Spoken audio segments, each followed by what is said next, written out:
Welcome back! Handa na ang iyong Stratify Start. Ngayon, oras na para pondohan ang iyong Tag Markets wallet. Sa video na ito, ipapakita ko sa iyo kung paano ka makakapagdeposito sa ilang madadaling hakbang. Tara na! Una, siguraduhin mong fully approved na ang iyong KYC. Kapag ayos na, i-click ang deposit button sa loob ng iyong Tag Markets account. Kapag nagbukas na ang deposit, piliin ang currency mo bilang USD.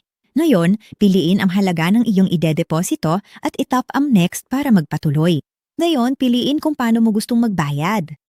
Meron kang tatlong pagpipilian, crypto, debit or credit card o bank wire. Kung crypto ang pipiliin mo, pumili mula sa Bitcoin, Ethereum, Tether, USDC, Binance Coin o Solana. Para sa mga gumagamit ng Tether, piliin mo rin ang iyong network. Ipadala ang eksaktong halaga mula sa iyong crypto wallet papunta sa address na itinapakita sa screen. Kapag naipadala na, makakakita ka ng notification na nagsasabing Payment Found, awaiting confirmations. Normal lang ito. Hintayin mo lang saglit para maproseso. I-refresh mo ang iyong page at tingnan ang iyong Tag Markets wallet. Dapat ay makikita mo na ngayon ang naidepositong halaga sa iyong balanse. At ayun, fully funded ka na at handa ng mag-trade. Ipakit sa susunod na video.